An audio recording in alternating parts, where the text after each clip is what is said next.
चुनाव करें जो कि इन सब तमाम चीजों से दूर है, जैसे बलात्कार, अपहरण और तमाम धोखाधड़ी के मामले जिनके लिए दर्ज हैं। अगर उनको या उनके वंशजों को हम वोट देके उनको चुनाव जिता देते हैं तो उन्हीं को मजबूत करते हैं और हम फिर वहीं के वहीं रह जाते हैं 5 साल के लिए और हम लोग परेशान होते हैं। तो इस मंच के माध्यम से हम आप लोगों से ये कहना चाहते हैं कि इस बार जो व्यक्ति इन सब बुरी आदतों से दूर हो, इन सब व्यथाओं से दूर हो, उनको आप चुनिए। चाहे वो किसी पार्टी को, मैं नहीं कह रहा हूं कि आप हमारे प्रत्याशी को वोट दीजिए, जैसे आप उसको वोट मत दीजिए। अगर आपके परिवार के अंदर कोई भी ऐसा व्यक्ति हो जाता है तो किसी नशे का आदी हो जाता है तो उसको क्या करते हैं, पहले आप सुधारते हैं, नहीं सुधरता है तो उसको बिल्कुल बेदखल कर देते हैं क्योंकि आपका परिवार सुरक्षित रहे। तो मैं यही चाहता हूं कि आप लोग इस बारे में सोचिए कि इस बार हमको किसको मतदान करना है जो इन सारी परेशानियों को दूर कर सकता है, क्योंकि सत्ता में बैठे लोग जिनके हाथों को हम लोग मजबूत कर देते हैं, वो मजबूती हम लोगों के लिए, हमारे परिवार के लिए बहुत ही नुकसानदेह होती है। जो प्रत्याशी देके आपका कीमती वोट, आपका मतदान खरीदता है तो उसकी 10 गुनी कीमत वसूल करेगा। इस बात से आपको इस बार सावधान रहना है और एक नए प्रत्याशी को जो रूढ़वादिता चली आ रही है, जो इन लोगों ने एक गरीब आदमी होगा आकर के गरीबों की आवाज को विधानसभा में रखने का अवसर देने का काम करने दीजिए। लेकिन ना, ये राजतंत्र है कि नहीं, पिताजी विधायक थे, पिताजी मंत्री थे तो बेटा भी मंत्री हो जाएगा, विधायक हो जाएगा। ये क्या तरीका है? तो मैं वही बात कहना चाहता हूं कि इस बदलाव की व्यवस्था इस गांव से शुरू होगी। ये बदलाव आपके गांव से शुरू होगा, आपके एक वोट से शुरू होगा। और जब हम लोग बाहर निकलेंगे, जब हम लोग ये सोचेंगे कि नहीं, ये सामंतवादी व्यवस्था, ये जो राजतंत्र हमारे देश में लागू करने की एक साजिश चल रही है, ये साजिश का भंडाफोड़ हमको करना है और इसको भंडाफोड़ करके हमारे अपने बीच के आदमी को विधानसभा या लोकसभा जो भी चुनाव हमारे बीच में आने वाला होगा वहां पहुंचाने का काम हमको करना चाहिए। तभी कुछ हमारे लोगों का, हमारे गांव का, हमारे क्षेत्र का हित हो सकता है। मैं निवेदन करूंगा हमारे बीच में प्रदेश अध्यक्ष मानवतावादी समाज पार्टी के दिनेश कुमार जी गौतम मंच पर आए और अपनी बात रखने की कृपा करें। दिनेश कुमार जी गौतम। हमारे राष्ट्रीय अध्यक्ष, राष्ट्रीय उपाध्यक्ष, राष्ट्रीय कोषाध्यक्ष, राष्ट्रीय महासचिव, सबको सादर प्रणाम करते हैं। हम आज इस सभा में आप लोग इनको भारी मतों से विजयी बनाए। लोग आते हैं, बहुत से तमाम सी गाड़ियां लेकर आते हैं, दिखावा करते हैं। आप इन दिखावों में मत आइए, किसी गरीब इंसान को चुनिए और उसका भी दिल देखिए कि वो हमारे समाज में हमारे लिए क्या कर सकता है। विजयी बनाए और हमें बहुत उम्मीद है कि आप लोग उनको विधानसभा पहुंचाने का काम करेंगे। श्री रामेश्वर जी पाल ने चुनौती उसी सामंतवाद से लड़ने की, जो जमीन का आदमी है, जो जीवन यापन के लिए मजदूरी तक के काम करने पर मजबूर है, वह व्यक्ति उस सामंतवादी व्यवस्था से लड़ने के लिए आगे आया है। और यह चुनौती ही स्वीकार करने की देरी है केवल, क्योंकि जो चुनौती नित नई स्वीकार करते हैं और मुश्किलों को चुटकियों में पार करते हैं। जो चुनौती नित नई स्वीकार करते हैं और मुश्किलों को चुटकियों में पार करते हैं और मंजिलें माथा झुकाती हैं, उन्हीं को लोग सिर आंखों बिठाकर प्यार करते हैं। मंजिलें माथा झुकाती हैं उन्हीं को। और यही चुनौती स्वीकार किया है रामेश्वर पाल जी ने कि विधानसभा में चुनाव लड़ने का कार्य किया है। माननीय श्री आर.एस. मानव जी, डॉक्टर दशरथ जी, रामहर्ष यादव जी, जबीउल्ला मामू जी, अन्य हमारे प्रदेश के पदाधिकारी अध्यक्ष, उनका और मेरे जितने भी यहाँ भाई हैं, उन सभी का इस मंच से हार्दिक स्वागत एवं अभिनंदन है। आज का दिन बड़ा ऐतिहासिक दिन है, क्योंकि इस मंच पर आज हमारे बीच मानवतावादी समाज पार्टी के राष्ट्रीय स्तर के सभी पदाधिकारी हमारे बीच में आज यहाँ बैठे। समस्याएं राष्ट्रीय स्तर की नहीं है, आज समस्याएं अंतर्राष्ट्रीय स्तर की है। तो एक दीपक की भांति अंधकार में, एक दीपक की भांति एक लौ जल रही है, जिसने ये संदेश दिया है कि हम पूरे संसार से शोषण को खत्म कर देंगे, पूरे संसार से भ्रष्टाचार जो तूफान से लड़ने के लिए एक दीपक ने एक लौ जलाई है, तो उस हौसले को मैं सलाम करता हूँ, उस बुलंदी को मैं सलाम करता हूँ। और इसी विचार को लेकर, क्योंकि मैं जिस संस्था में काम करता हूँ वह एक शैक्षिक संस्था है, सिटी मॉन्टेसरी स्कूल, तो हम लोग को राजनीतिक पद लेने की मनाही है, मगर मैं आपको विश्वास दिलाता हूँ कि जब मैं वहाँ से कार्यमुक्त हो जाऊँगा, क्योंकि मेरी उम्र 56 हो रही है और 3-4 साल बाद हम लोग का अवकाश वहाँ से हो जाएगा, तो मैं आपके साथ भी आपके मंच पर कोई दायित्व लेकर, पद लेकर इस मंच की और सेवा करूंगा। और बाकी लड़ाई लड़ रहे हैं तो मेरा पूरा तन मन और धन से आपको पूरा सहयोग है, पूरा मैं आपके साथ जहां भी आप चाहेंगे मैं अपना समय भी दूंगा, क्योंकि मेरे पास दिन में समय रहता है। तो आपने हमारे एक भाई को, हमारे बीच के एक भाई को आपने भरोसा कर विश्वास करके उसको आप माधव जी को, हमारे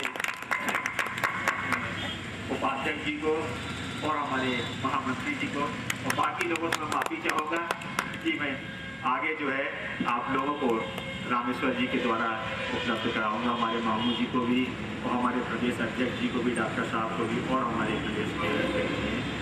तो इसी के साथ में, क्योंकि बहुत वक्ता लोग हैं, मैं और मैं शिवजी नगर का प्रत्याशी हूँ मानवतावादी समाज पार्टी से। अगर आप लोगों ने विधानसभा पहुँचाने का काम किया तो ऐसा कोई वो दिन नहीं है जो ये कार्य पड़े हुए हैं कि हम करके दिखाएंगे। 2004 में वोटर पेंशन की बात चल रही थी, जिसमें 110 सांसद दस्तखत किए, उसकी मौजूदगी भी है, यहाँ किताब छपी हुई है। आज तक ये भ्रष्टाचार लोगों ने ये कदम नहीं उठा रहे हैं, ये दाब रहे हैं, तो इसको भी लाना बहुत जरूरी है। जिस दिन हमारा राष्ट्रीय अध्यक्ष मुख्यमंत्री बनेगा उस दिन ये कानून जरूर लागू होगा। हर एक तरह से हम लोग प्रयास करेंगे, जिसका एक 3000 रुपया हर प्रत्याशी का है, 100 रुपया रोज वोटर पेंशन है, और ये लोग रोक रहे हैं। तो इतना हम कहते हुए अपनी बात को तो क्यों नहीं पाता है? इसका मतलब है आप बन जाते हो, अपने लिए बना लेते हो, और जो बनाने वाले हैं वो फिर यही रह जाते हैं। जो वोटर पेंशन की बात है, मानवतावादी समाज पार्टी ने भी बात की है कि जो मतदाता है उसे 100 रुपया रोजाना के हिसाब से, 3000 रुपया महीना के हिसाब से उसे वोटर पेंशन मिलनी चाहिए। वेल्थ घोटाले में 70,000 करोड़ रुपया, आधा सोसाइटी घोटाले में 60,000 करोड़ रुपया, और विदेशी बैंकों में जो स्विस बैंकों में जमा है भारत का धन 4 लाख करोड़ रुपया। अगर वोट देता है, देकर के विधायक और सांसद बनाता है, प्रधानमंत्री, मुख्यमंत्री, मंत्रियों को बनाने का काम करता है, इसे हर महीने 3000 रुपया वोटर पेंशन मिलनी चाहिए, उसे जरूर मिलनी चाहिए। क्योंकि मानवतावादी समाज पार्टी जब भी इस शक्ति में आएगी, जब भी ऐसी कोई अवस्था मानवतावादी समाज पार्टी के साथ आएगी, तो वोटर पेंशन दिलाने का काम किया जाएगा। और मैं निवेदन करूंगा श्री चौबे जी,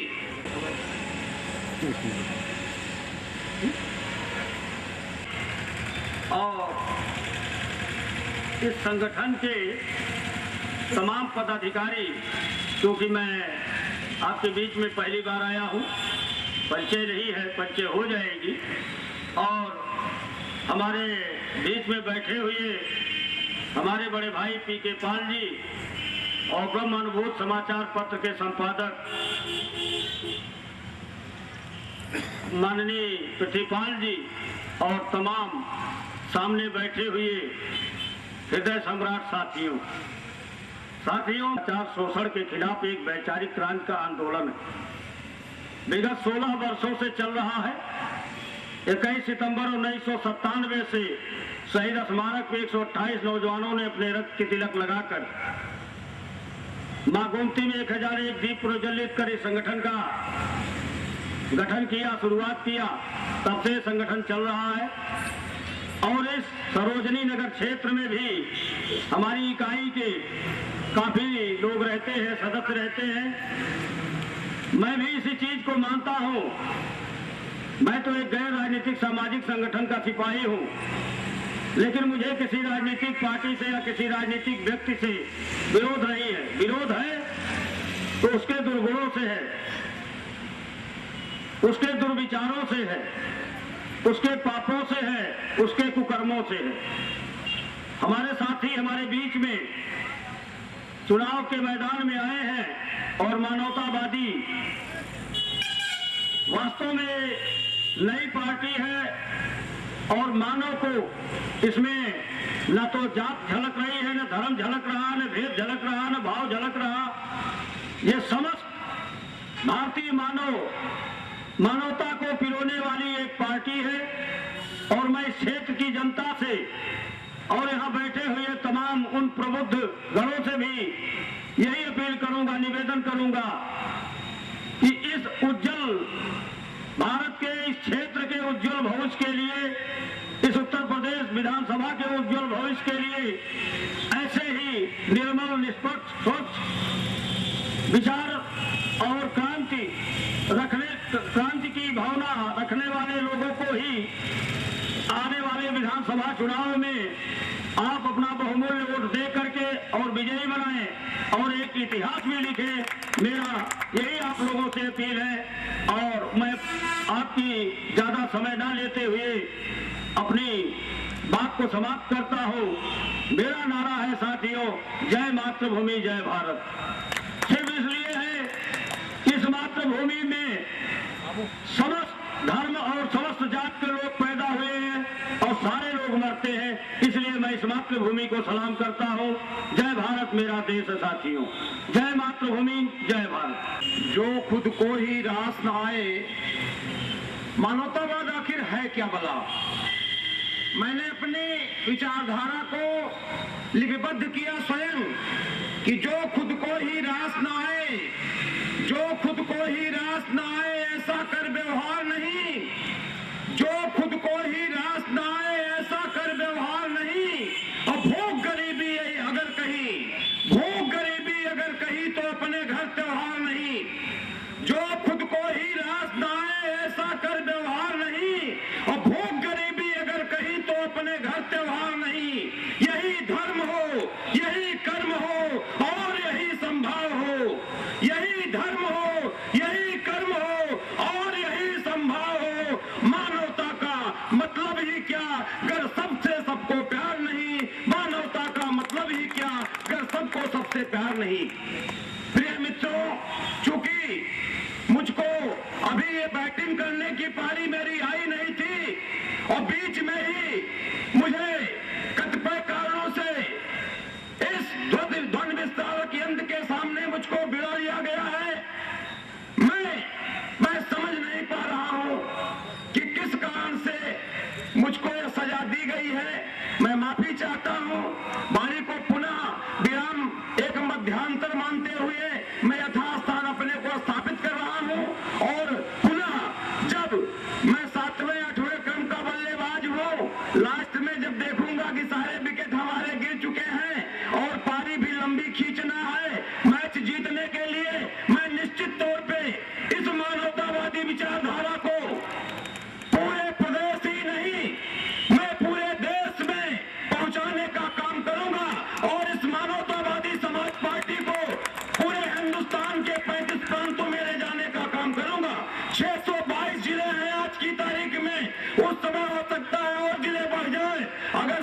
600 जिले हो जाएंगे तो उन 650 जिलों में भी मैं आज के 622 के साथ साथ तत्कालीन सारे के सारे हिंदुस्तान के हर गली कुनवे में इस मानवतावादी विचारधारा को पहुंचाने के लिए मैं इस संगठन को महासचिव रामहर्ष यादव जी एवं कोषाध्यक्ष जबीउल्लाह उर्फ मामू और हमारे साथ में आए हुए हमारे साथी वरिष्ठ पदाधिकारी, यहाँ पर उपस्थित जितने भी लोग हैं, हमारे मित्र भाई, वरिष्ठ जन, बुजुर्ग, सबको सादर प्रणाम, नमस्कार।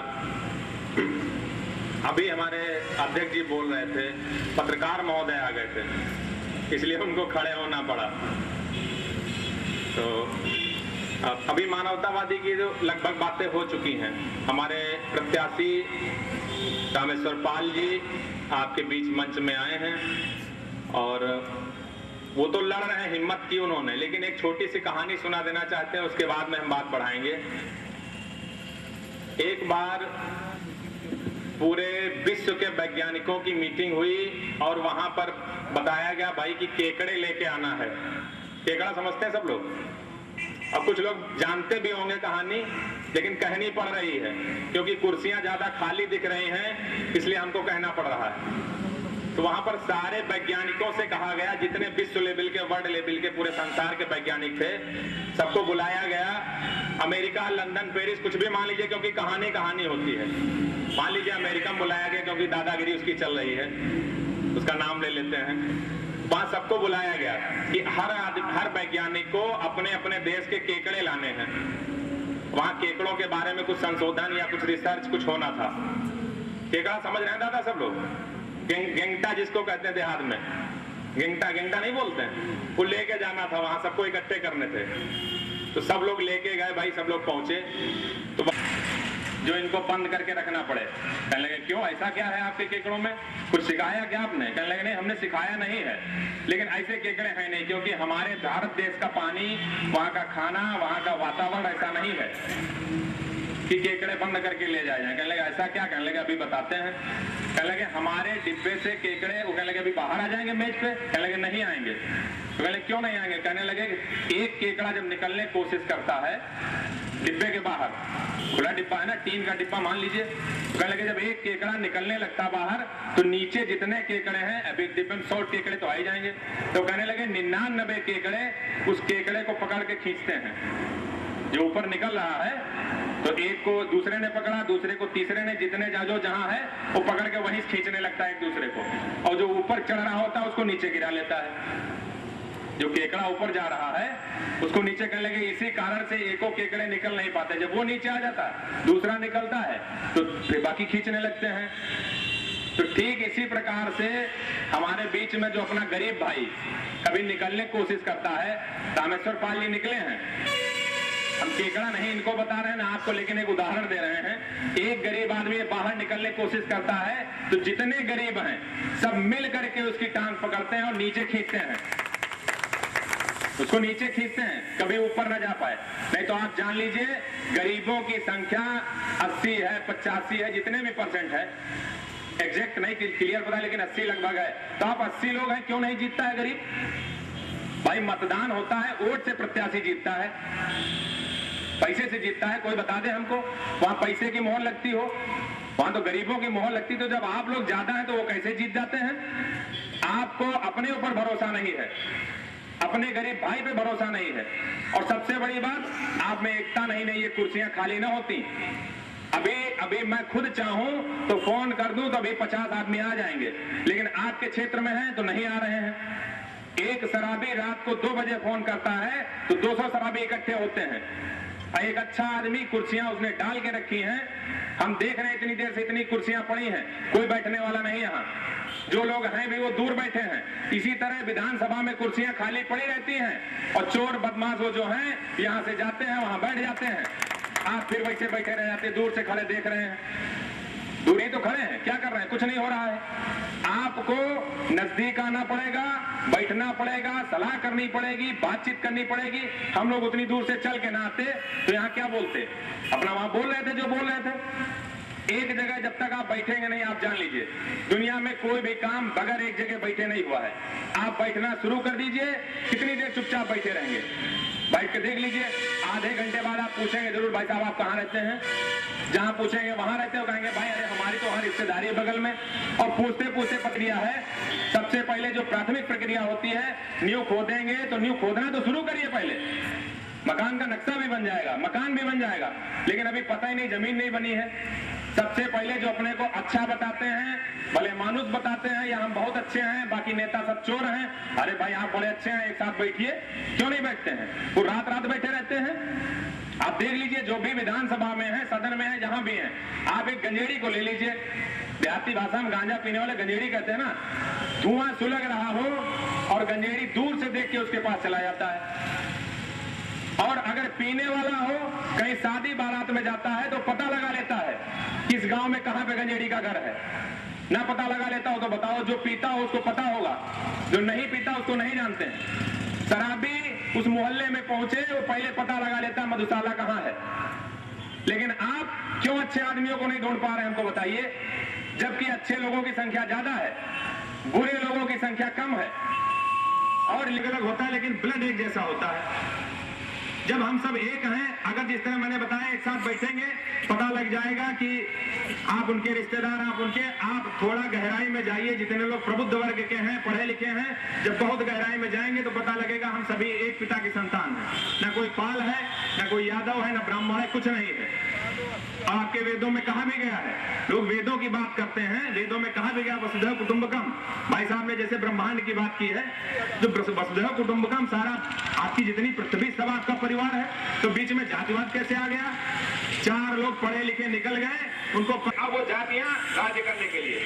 हमारा जो अपना संगठन है, जातिवाद से हट करके मानवतावाद, यानी जैसे वसुधैव कुटुंबकम, मानव तो पूरे संसार में रहते हैं, मानवतावाद शब्द ही बहुत बड़ा है। और ऐसा नहीं, हम लोग पूरा प्रयास करते हैं कि जो हम लोग कह रहे हैं वो करें, लेकिन बार बार यही कहेंगे जब तक हम लोगों के देर रहोगे नहीं। ये कोई बड़ी बात नहीं, जब कभी भी कोई प्रत्याशी आता है, 4 गाड़ियां आ गई, 4 बंदूक वाले आ गए, अरे नहीं यार बहुत बड़ा आदमी है, वही जीतेगा। कैसे जीतेगा? वोट आपके पास ज्यादा है, वो कैसे जीत जाएगा? आपके ही निकलेंगे और किसी के निकल नहीं सकते। इसी के साथ हम अपनी वाणी को विराम देते हैं। अभी काफी लोग वक्ता हैं, अध्यक्ष जी भी हैं, फिर से हम आप लोगों को प्रणाम करते हैं। नमस्कार। धन्यवाद भाई डॉक्टर दशरथ जी। अभी आप बात कर रहे थे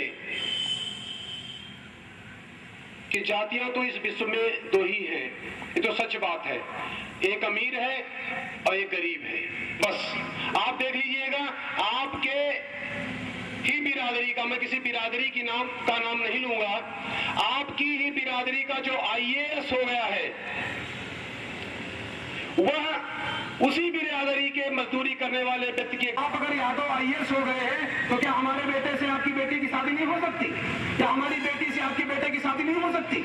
और जब यादव है तो फिर कुंडली भी मिल रही होगी, फिर और भी जो कुछ शादियों करने में मिलाया तो मिला होगा, लेकिन ना, उनकी तो बिरादरी हो गई है IAS है कि हम बिरादरी करने का काम करता है। जब तक कि हम आगे नहीं बढ़ेंगे, हम लोग जुटेंगे नहीं, एक साथ नहीं आगे बढ़ेंगे, अपनी क्षमता हासिल नहीं कर, सब लोग जानते हैं। बस पता नहीं क्या बात होती है कि हम विधानसभा के चुनावों में या लोकसभा के चुनावों में या भिन्न प्रकार के चुनावों में इनके झांसे में क्यों आ जाते हैं। और देखिएगा अभी चुनाव आ रहा है, ये लोग चारा फेंकेंगे। कैसा चारा? शराब पिला देने का चारा होता है उसका।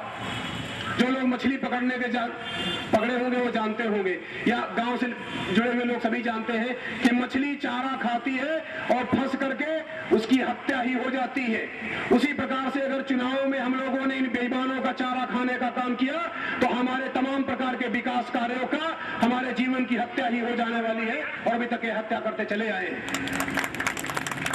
हमको और आपको ये सोचने का काम करना है कि किस प्रकार से हम इस अपनी शक्ति का इस्तेमाल करते हैं, किस प्रकार से हम इस बता दें। RS मानव जी एवं उपाध्यक्ष डॉक्टर दशरथ जी एवं महासचिव रामहर्ष यादव जी एवं कोषाध्यक्ष जबीउल्लाह मामू जी और प्रदेश अध्यक्ष गौतम जी एवं रामेश्वर पाल जी भारत रक्षा दल के केंद्रीय अध्यक्ष श्री भागवत चौबे जी एवं पी.के. पाल जी एवं आए हुए हमारे बुजुर्ग लोग और भाई लोग, सबको मैं हार्दिक अभिनंदन एवं स्वागत करता हूं। आज ये मानवतावादी समाजवादी पार्टी नाम से भी बड़ा अच्छा सुंदर नाम है। प्रदेश का उत्थान हो। बस जय हिंद, जय भारत। उन्होंने पढ़ लिख करके आज ये मुकाम हासिल किया है। तमाम और लोग हैं जो पढ़ लिख करके इससे ज्यादा बड़े बड़े मुकाम हासिल कर लिए हैं। ये कलम की ही ताकत है। जो अशिक्षित समाज है, मैं बार बार ये भी कहता हूँ कि शिक्षा सबसे जरूरी है, बहुत जरूरी है शिक्षा हमारे समाज में। उसके लिए भी बातें होंगी। यहाँ ऊंचे दाम पर कौए तो बिक रहे हैं, यहाँ ऊंचे दाम पर, और कोयल की नहीं पूछ है कौड़ी छदाम पर। कौए तो बिक रहे हैं यहाँ ऊंचे दाम पर, कोयल की नहीं पूछ है कौड़ी छदाम पर। मेरा सवाल रहनुमाओ तुम जवाब दो। मेरा सवाल रहनुमाओ तुम जवाब दो। इस देश को पहुंचा दिए हो किस मुकाम पर? इस देश को पहुंचा दिए हो किस मुकाम पर? मानवतावादी समाज पार्टी जिंदाबाद, जिंदाबाद। मानवतावादी समाज पार्टी जिंदाबाद, जिंदाबाद। क्योंकि शिक्षा जरूरी है, इसलिए मैं सर्वप्रथम मैं शिक्षा की ज्योति जलाने वाले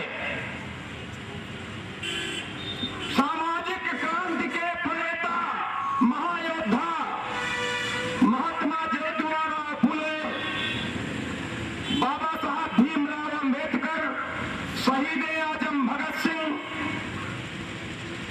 नेताजी सुभाष चंद्र बोस, चंद्रशेखर आजाद, महर्षि दयानंद सरस्वती, स्वामी विवेकानंद और विसंगतियों पर जितना ज्यादा से ज्यादा कुठाराघात हो सकता था, ऐसे समाज के दिलो दिमाग में भरी हुई गंदगी को, एक मुश्त कचरे को हटाने का काम करने वाले संत महात्मा कबीर को नमन करते हुए, चूंकि लखनऊ के इस पावन पुण्य धरती पे पधार करके इस मंच के माध्यम से जो आज हमको संबोधित और उद्बोधित को प्रदेश अध्यक्ष गौतम जी हमारे हैं, प्रदेश सचिव भी सौभाग्य है कि हमारे पाल साहब बैठे हुए हैं, मंचासीन हैं, प्रदेश महासचिव हमारे डॉक्टर मोहम्मद मोहसिन साहब हैं, राकेश कुमार राजपूत जी हैं, साथ ही लिया है ऐसे महायोद्धा हमारे चौबे जी बैठे हुए हैं, और अपनी लेखनी के माध्यम से एक बहुत बड़ा काम मैंने तो लिखा भी, मैंने लिखा